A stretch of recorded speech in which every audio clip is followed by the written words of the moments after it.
ospital may cut, at sa maraming mga kailangang programa may cut. So Madam Chair, ganito po ba sa bagong Pilipinas na yung health po natin and social services, yun yung kinakaltasan? Could I, with due respect to Congressman Manuel, Madam Chair, tila hindi po ako sumasang-ayon. Madam Chair, just a point of order. Yeah. I really don't want to make a point of order, but I would find it unfair on the part of the administration being wrongly accused na maraming mga programa sa kalusugan ang tinapyasan. Mr. Chair, the figures is not correct. Madam Chair, point of order. Madam Chair, Madam Chair, yung point of binabanggit order. po, hindi po siya isang point of order. Sorry. May I ask for clarification? Yes, Honorable Plato. Kasi kanina pa akong umaga rito Madam Chair. Kung ganito ang mangyayari, abutin na naman ako ng alas 11 mamayang gabi. Nakita na kung ano yung pagkakaalam ngayon ng administrasyon sa national budget, ano yung dapat ayusin, ano yung dapat baguhin. What's the ruling of the chair? Thank you. Napagpalang araw po sa atin lahat mga kababayan sa pagdinig dito sa House of Representatives sa budget ng Department of Health. Nagkaroon ng mainit na sagutan sa pagitan ni Makabayan Black, Representative Rep.Manual at miyembro ng majority na si Representative Rep.Garin dahil pinapalabas ni Rep.Manuel na umano'y tinatapyasan ng administrasyon ni Pangulong Marcos ang dapat isa sa priority sa budget. Ito ang budget ng Department of Health at ang pagkasabi niya ay ito na ba umano ang bagong Pilipinas na ang budget ng Department of Health ay tinatapyasan. Kaya sinagot agad ito ng ni Representative Rep.Garin at sinasabi na wag na umano magawa-gawa ng kwento dahil ang administrasyon umano ay ginagawa ang lahat para mataasan ang budget ng Department of Health. At kung gusto umano dagdagan na lang ang budget, wag na magawa ng mali-mali umanong impormasyon. Kaya nagkaroon ng mainit na usapan dahil medyo marami rin ang nag-react sa kanilang usapang dalawa. Questions. Madam Chair, na lang I'd like to ask the Secretary regarding the pandemic, which one is correct? Is it correct na wala na po yung pandemic or may pandemic pa rin pero hindi na siya considered na emergency? Is it the first or the second? There's no more pandemic. The WHO has already declared that the pandemic is over. But the disease, COVID-19, continues to exist. Madam Chair, ito naman regarding mental health. Since pandemic po kasi ay lumalala ang mental health crisis sa ating bansa. It has been there before pero lumala pa nga, especially among the youth. Madam Chair, ilang percent po ng budget natin sa DOH ay specifically para sa mental health?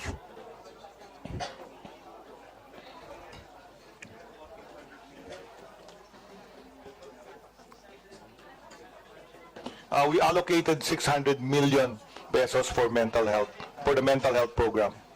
This doesn't include our support to the National Mental Hospital, which is another certain amount. And so our mental health total is about, for 2024, is 682,708,800. We have an appeal of about 1 billion to address the gaps. So it actually decreased. Our previous year, 2023, the current year, is 1.8 billion. So this decreased actually by almost 63%, Your Honor. Yeah, Madam Chair, ang laki po nung nagiging proposed cut sa ating mental health services. Aside from that, Madam Chair, how about yung programs po natin or plans para madagdagan po mapadami yung ating mental health care professionals tsaka psychiatrists? Kasi Madam Chair, compared sa suggestion ng World Health Organization na dapat 10 for every 100,000 Filipinos ang psychiatrists, sa atin po 0.41. Madam Chair, di ba lang umabot ng isang buong tao. Tapos Madam Chair, for every 100,000 Filipinos, 3 lang yung ating mental health professionals. So paano po natin mapapadami yun?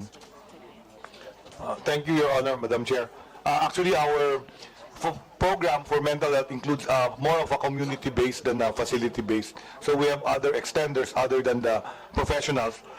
we also should probably include that the TRCs, the treatment and rehab centers, also are part of our mental health program because substance abuse is considered also part of the mental health campaign. So we are now creating in the TRCs a lot of community-based programs also. So rest assured to our honorable congressman that this is part of my 8-point agenda. It's number 6 in my 8-point agenda, ginhawa ng isip at damdamin.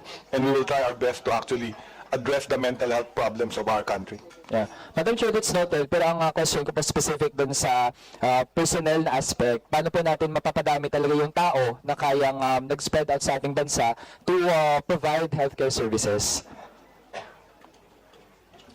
So, Madam Chair, the total psychiatrists we have is 651 nationwide. Very low number. The WHO actually initiative is actually about 516 psychiatric nurses, about 0.5 per 100,000, and 133 psychologists, or 0.1 per 100,000. So we do hope that we will coordinate with CHED for the representation to make sure that more students actually enter into the fields of professional fields of mental health. We have to address the lack of specialists and also in the level of primary care.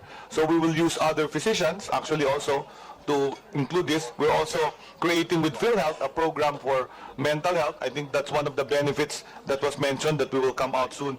And hopefully our mental health specialists and primary care providers can provide the needed gap, address the needed gap in mental health. So we will also train to address the gap immediately. Band-aid solution is to train current primary care physicians on psychological first aid and identification of these cases so that they can be referred to the proper professionals. Okay. Madam Chair, sa kabuang budget ng DOH, ano ba po kasi yung 600 million for mental health services, tapos NCMH, para yung total po, ilang porsyento lang po yun ng DOH budget? Mental health compared to yung total budget, abot po ba siya ng 10% man lang? Madam Chair, it's about only 1% because it's about, last year it was 1.5 billion, now it's less than that. So it's a little less than 1% of the total health budget. Yeah. Tapos Madam Chair, kahit idadagdag natin yung budget for NCMH, ang konti pa rin talaga. So if we are to consider mental health as a critical part of the overall health of people, tingin natin Madam Chair, ang ganitong share, hindi talaga siya makakasapat. Also, yung budget natin for NCMH, it's 2.2 billion. At yung Filipinos in need, Madam Chair, 3.6 million. Yun yung mga may at least one type of mental, neurological, or substance use conditions. That's equivalent to only around 611 pesos per Filipino in need, Madam Chair. So, tingnan natin injustice ito sa mga may mental health needs. Ito na lang, Madam Chair, kasi 5 months na after na isa publiko ang malapig pen na kalagayan ng NCMH. So ano na po yung mga naging hakbang so far ng DOH para maisaayos natin yung state ng NCMH? Madam Chair, Your Honor, we have many programs. Some are also innovative. We have the Lusog Isip website wherein because of the lack of psychologists, there is an app that is open to our youth so that they can actually go to this app and be able to address some of their mental health issues, and they can be triaged and referred to specific centers. So this is one of the more cutting-edge things we have tried to do. So this has been just launched a few months ago, the Lusog Isip app. It's an app on the phone, and the youth can actually, this was launched in Ateneo. We're also trying to get our TRCs to address community, so the outpatient part of our treatment and rehab centers are addressing, because they also have in-house psychologists. So to address the need, ito yung ginagawa. Pero tama kayo, Your Honor, talagang kailangan natin mag-increase ng mental health professionals. Maybe we should also start with nurses specializing in psychiatric nursing. Madam Chair, magkano yung capital outlay for NCMH for 2024? Some mental health, walang capital outlay. Capital outlay? Let me check and then we will verify. I don't think capital outlay may be just equipment. I don't think our mental health has a new building or a facility that's going to be built. Yeah. Then, Madam Chair, kayo natin tinatanong kasi na isa publiko na nga po na ang baho doon, na sorry for the word, pero ang dugyot sa SMH na kaysa po mag-improve yung state ng mga pasyente doon, hindi talaga yung conducive para mag-heal po sila.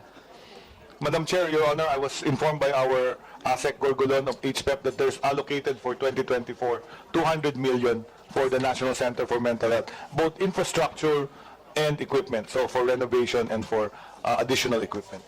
Yeah. Sana, Madam Chair, no, hanggat kaya pa ay madagdagan natin.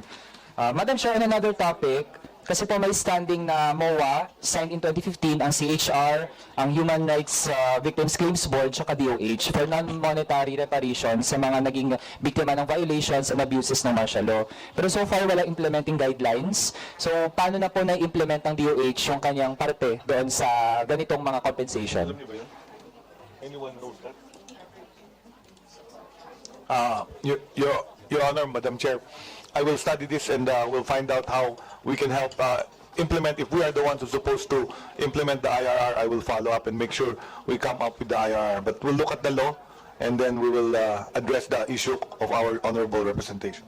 Duly noted, Madam Chair. To confirm lang, may budget po ba for this sa 2024 so far? We'll also look, Your Honor, Madam Chair, hanapan naman ng budget.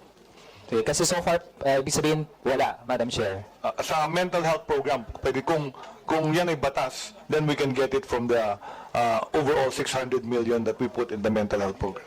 No, Madam Chair, ito ay para sa mga human rights victims. So, ibig sabihin, it's a range of health services na dapat nating ma-provide sa kanila. Yes, Madam Chair, Your Honor, pwede rin natin kunin yan sa medical assistance for indigent program. Basta specific yung kanilang request. If they are victims of martial law, then we can, and they have prescriptions or no, we can actually address that from existing programs, especially if there is a law that is already enabling it. Yeah, Madam Chair, we will further coordinate with DOH on this matter and hopefully po yung guidelines as soon as time possible ay magawa. Madam Chair, ito naman cuts on various programs of DOH. Can DOH confirm? May aside po sa overall na 10 billion cut, may cut po sa National Nutrition Council. Yes, yes, Your Honor, Madam Chair, there is a cut. Meron. Sa National AIDS Council, may cut din po. Pinak, yes, yes, Your Honor. Health Policy and Standards Development Program. Yun, hindi ko alam.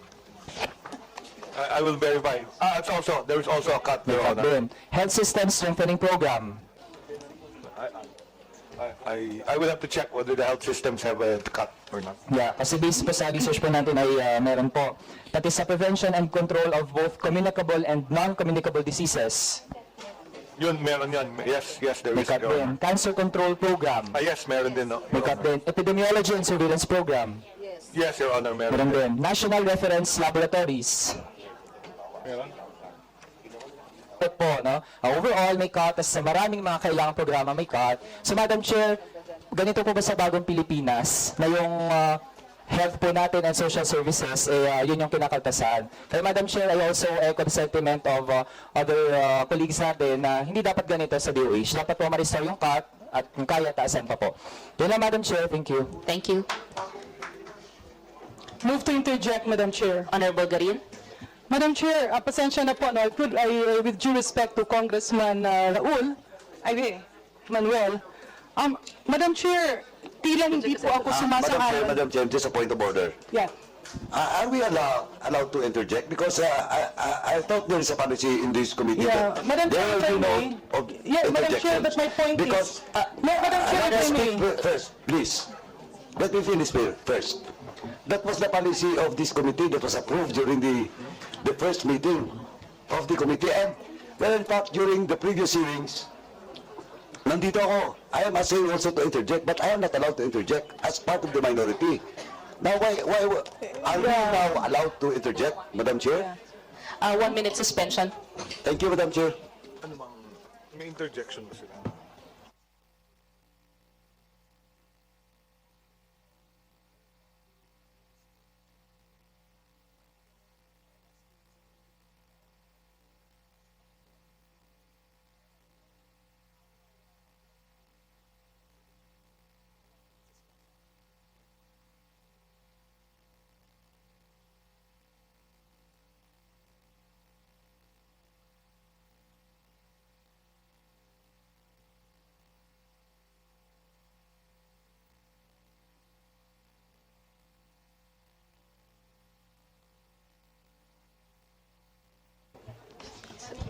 natin.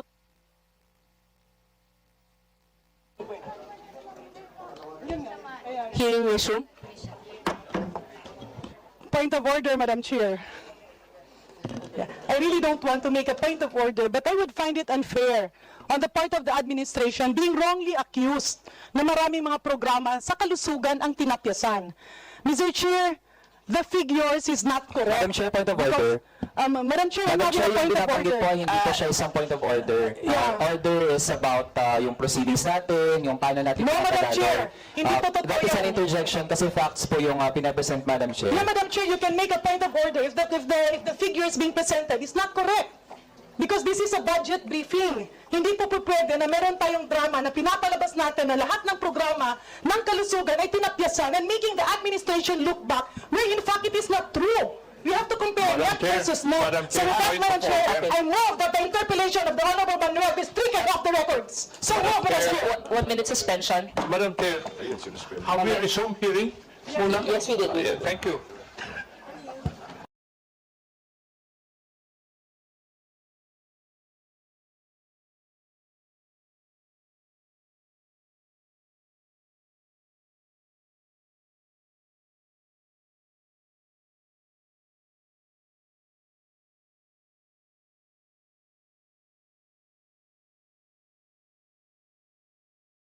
It's correct that we cannot interject. So, let me just clarify that. Okay? So no, Madam Chair, so no interjection. No is allowed. interjections. Just a point of order. Yeah. So I had a point of order, Madam Chair, and a pending motion. Yes, Madam Chair, since my interpellation was referred to, then I would like to express that I object to the striking out of my interpellation since for several agencies po, that's how we as young people compare yung ating mga plano sa pagbabudget. Anong meron tayo ngayon, ano yung plano from Malacanang na budget. Kasi yun yung magiging baseline natin, Madam Chair, how we will assert for my budget for services. Madam Chair, may I explain my objection, my point of order? I raise it as a point of order kasi tila pinapalabas na tinapyasan lahat ng programa ng kalusugan, and that's very unfair to an administration who has been investing on health. Kung magdadagdag tayo ng pondo, dagdagan. That's why my point of order is that there was a misrepresentation of the facts given because comparison is net versus net. Kaya yung mga sagot kanina na tinapyasan lahat ng programa ng kalusugan, that is not factual. I therefore move earlier, Madam Speaker, that those statements be stricken off the record. Because that will make the administration look bad. And that will make us look bad na parang lahat ng programa sa kalusugan ay tinapyasan natin. That's unfair to the people who have been working for the budget of the Department of Health. So I had a motion, Madam Chair. Madam Chair. I object, Madam Chair, to that motion. May I have the floor, Madam Chair? 1 minute suspension. Madam Chair, Sorry. may I ask for clarification? Yes, Honorable Plato. Kasi kanina pa akong umaga rito Madam Chair.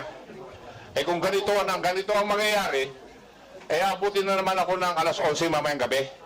Just like the DOTR. Now, let's settle the issue. Bakit nyo pinapayagan yung point of order? We will be Yes, clarifying the please let me rules. finish, Madam Chair. Because our rules state specifically kung ano yung point of order and when it is going to be raised. Di ba? Kasi ina-allow nyo But if I read section 103 of our House Rules, and I would like to quote, a point of order is a privileged question that raises a violation of the rules in relation to the matter under discussion on the floor. A motion to read any part of the rules is equivalent to a point of order and takes precedence over any other motion other than a motion to adjourn. Yun po ang rules natin. Dapat yun ang sundin natin. Thank you for clarifying the rules. Actually, that is what we are going to clarify. The point of order will, as mentioned, only be on the ruling and violation of the rules. Parliamentary. So, and with that, and because there is a pending motion, Honorable Garin, will you? Thank you, Madam Chair. After conferring with our good colleague, I actually withdraw my point of order with the assurance of the Chair that the data that were mentioned will be corrected. So the wrong data that will be mentioned will have to be stricken off the records. Madam Chair, question of privilege. May I be allowed to speak? Honorable Raul Manuel. Yes, Madam Chair. Madam Chair, I don't see the point na may mga ipapatanggal po tayong facts and data kasi Madam Chair, wala pa kong isa-cite na data kung hindi ito yung proposal na nasa National Expenditure Program. Second, Madam Chair, it has been also a part of our scrutiny of the national budget na kinukumpara din talaga natin yung actual budget ngayon tsaka yung pinopropose po sa National Expenditure Program. There are many ways to compare naman talaga, GAA to GAA, NEP to NEP, pero hindi po nawawala din Madam Chair yung GAA to NEP. Kasi Madam Chair, doon natin makikita na kung ano yung pagkakaalam ngayon ng administrasyon sa national budget, ano yung dapat ayusin, ano yung dapat baguhin. Kaya Madam Chair, ako po Madam Chair, na-notice ko di ba, sa OVP, parang nililimit natin yung discussion, sa OP, nilimit natin yung discussion. Pati ba naman DOH, Madam Chair? Sana po hindi tayo matakot sa facts at sa katotohanan, Madam Chair. At i-allow natin yung mga deliberations at ma-put on record iyon. Yun lang muna, Madam Chair. Thank you, Honorable Manuel. Let me yield the chairmanship to Honorable Stella Kimbo. Thank you. So, may minutes mo ba si... Okay. So, just to set the record clear, Mr. Secretary, Yes, Madam Chair. so moving forward, when we make comparison of numbers, we just have to make it clear what we are comparing, whether we're comparing NEP figures versus GAA figures. Statement of Honorable Rep.Garin, what is the ruling of the chair? In regards to the striking out of all the data pertinent to the state, to the position of the Honorable Manuel, what's the ruling of the chair? Thank you. Madam Chair. Madam Chair. Yeah.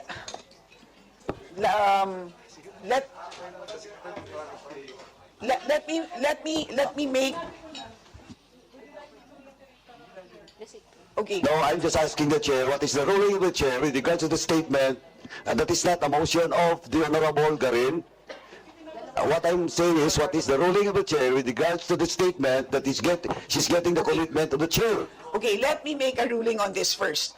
We first have to set on record alin dito sa data ang mali. Alright, so we are referring to the data on page 12, Mr. Secretary. So let's do a rundown, all the numbers here.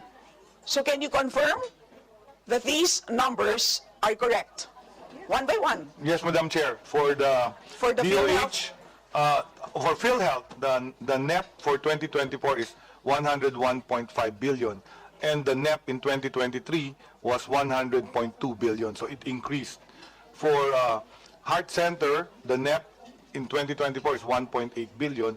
The NEP in 2023 was the same, 1.8 billion. For NKTI, it was 1.3 billion in 2023. For 2024, it's 1.2, so minimal decrease. For Philippine Children, it's 1.2 billion. It increased to 1.4 billion for 2024. It increased, yes. And for Lung Center of the Philippines, it was 630 million in 2023 NEP. It's now 561, which is lower. For PITAC, it increased from 156 to 174. And for NNC, it decreased from 401 to 296. And for PINAC, it's almost the same, 43, yes, increased to 46 for AIDS. Okay, so all of these data have been confirmed by the Secretary, so there is nothing to be stricken out. Okay, so ang kailangan na lang natin ipaliwanag sa mga nakikinig natin ng mga kababayan is ang pagko-compare po natin ng numero is NEP to NEP at GAA to GAA. Sa ngayon po, ang pinag-uusapan natin ay NEP pa lang po. So proposed numbers pa lang. Ang maaprubahan na number would be the GAA number, which will happen months from now. So yun po ang paliwanag. So that being clear, we can now move forward.